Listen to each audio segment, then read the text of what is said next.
A superheroine episode, huh? Well, best get into the spirit. It's been done. I bet this'll get me more subscribers, bub.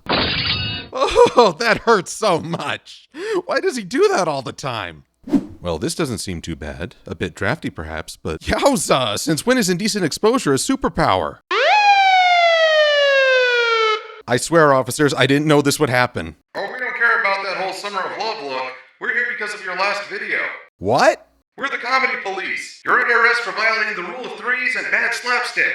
Dang, tough crowd.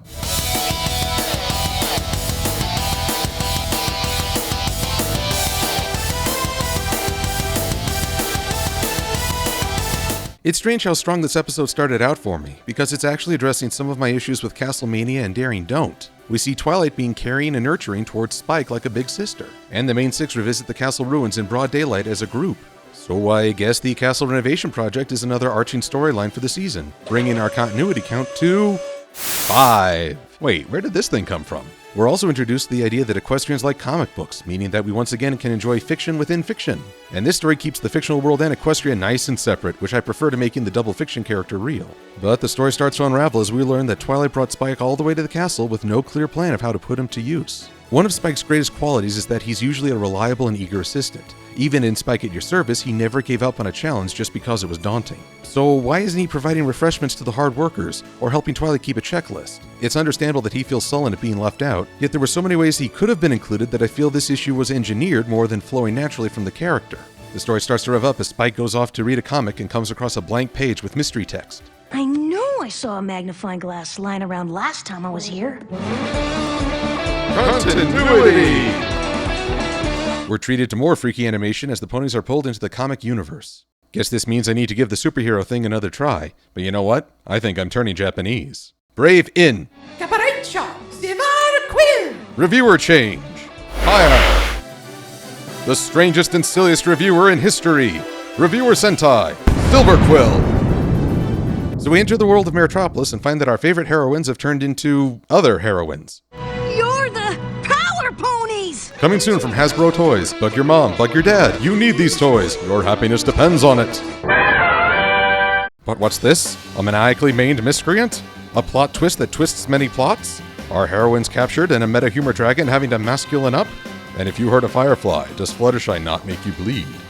That Adam West stuff is a real time saver. I'm brushing past the superheroine plot because it's basically a paint-by-numbers story. I think that's a result of having 3 writers work on this. You can't go too far off the beaten trail for fear that the others won't be able to follow. There are 2 storylines running through this episode. First is the ponies having to adapt to being superheroines. Despite that premise, this is really a Spike episode, and Spike is stuck in the role of the comedic sidekick, whom he despises. Humdrum never stops the villain. He's just there for comic relief.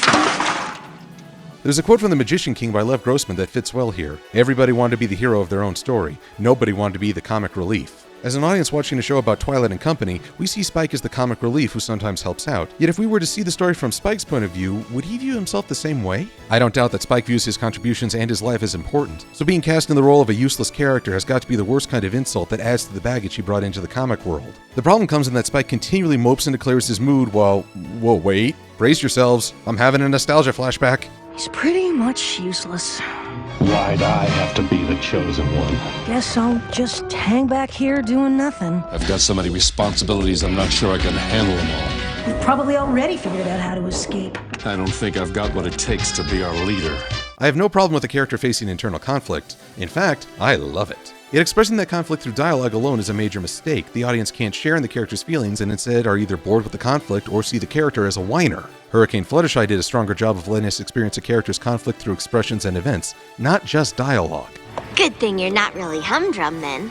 For starters, I doubt Humdrum has magical fire breath and can go swimming in lava without dying. As for the ponies' respective powers, they match for the most part. Rainbow Dash can control the weather, like she usually does. Applejack has a magic lasso, as opposed to her usual variety. Pinkie Pie can run super fast, which may be slower than her fourth wall breaking powers. And Rarity can now create without relying on cloth and needle. So the ponies are still doing what they're good at, yet they have to go about it in a different way. The only exception to this is Twilight. Her power is firing beams from her horn, and I can't believe that she's having trouble with that. Just turn the villain's mane into an orange and call it a day. There's a fun headcanon running around that the character Twilight represents as a Pegasus with an artificial horn, which would support the idea of limited spells. If it were true, then Twilight is a unicorn who was turned into an earth pony, then to an alicorn, and then to a Pegasus. I had no idea she was so multicultural. And then there's the mane-iac.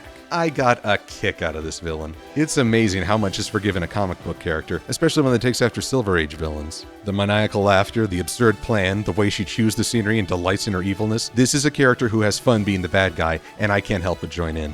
So it's strange to realize that she's a better and more rounded character than Aoi Zodal, whose motives and backstory are completely unknown. Is she more fun than Discord? Well, no. But she's a better villain than some characters because she knows how to keep her opponents under guard and immobile. The climactic battle of the episode was pretty fun. Every pony got to show off her power, including Fluttershy. Though I do take issue with how she was able to Hulk out. Her friends were nearly injured or killed, yet she only gets mad over a firefly? We've seen Fluttershy become angry when her friends were threatened. I get that this is played up for humor, but the disconnect is keeping me from laughing. No, guys, it's cool. It's cool. That said, I'd been looking forward to this transformation and it didn't disappoint. Fluttershy smash! Which was pretty entertaining to see, though the design is a little weird and hi? It only took one look from your amazing eyes for me to realize you are the one. I loved your smile, your style, and then I felt your touch. You know, her cutie mark is butterflies.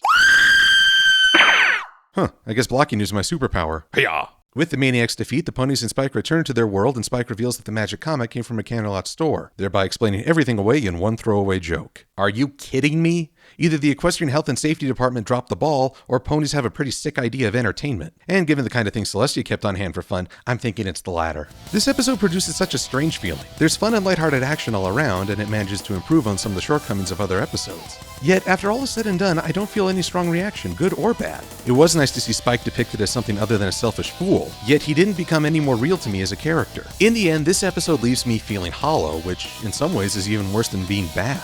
Still, not a complete loss. I found that comic book shop that Spike mentioned and they gave me a free title. Well, poop. I hate this comic with the fury of 1,000 suns. I can give you your freedom, yet in exchange you must give me that which you love most. Oh, but I love Diamond Tiara ever so much. But if there's no other way, I guess we have a deal.